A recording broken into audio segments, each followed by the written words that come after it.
Bismillahirrahmanirrahim. Assalamualaikum warahmatullahi wabarakatuh.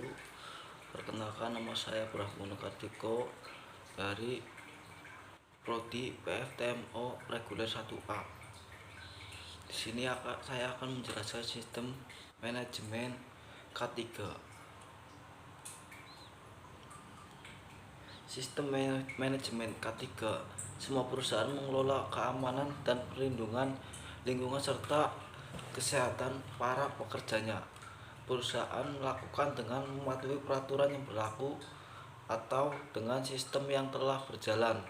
Setiap perusahaan telah diperkenalkan metode pengendalian risiko untuk menghindari kecelakaan atau polusi lingkungan. Sistem manajemen keselamatan dan kesehatan kerja atau biasa disebut SMK3 adalah bagian dari sistem manajemen secara keseluruhan yang meliputi struktur, organisasi, perencanaan, tanggung jawab, pelaksanaan prosedur, proses, dan sumber daya yang dibutuhkan bagi pengembangan, pencapaian, pengkajian, dan pemeliharaan kebijakan keselamatan dan kesehatan kerja dalam rangka pengendalian risiko yang berkaitan dengan kegiatan kerja guna terciptanya risiko yang berkaitan dengan kegiatan kerja guna terciptanya ke tempat kerja yang aman. Permenaker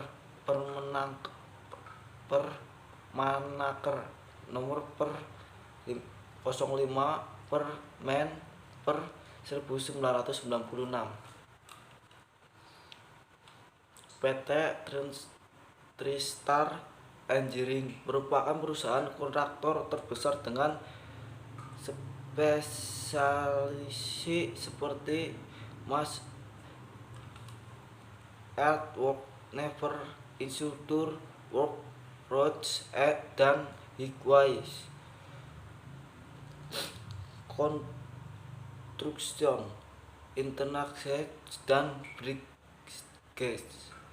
Saat ini PT Tristar Engineering melakukan gap analisis sistem manajemen K3 dengan petunjuk PT Sinergi Solusi Indonesia atau Proxys Group menerapkan sistem manajemen dan keselamatan dan kesehatan kerja berdasarkan PP No 50 tahun 2012 untuk mengelola risiko-risiko, meningkatkan kinerja, keselamatan dan kesehatan kerja, dan mendapatkan sertifikat sistem manajemen keselamatan dan kesehatan kerja melalui proses konsultasi dan training.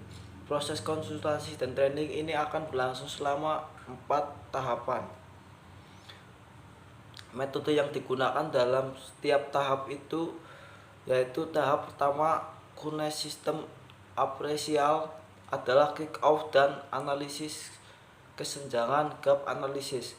Sejauh mana persyaratan sistem manajemen keselamatan dan kesehatan kerja berdasarkan PP nomor 50 2012 yang dengan inisiatif organisasi saat ini sudah dilakukan kick off akan dilaksanakan dalam bentuk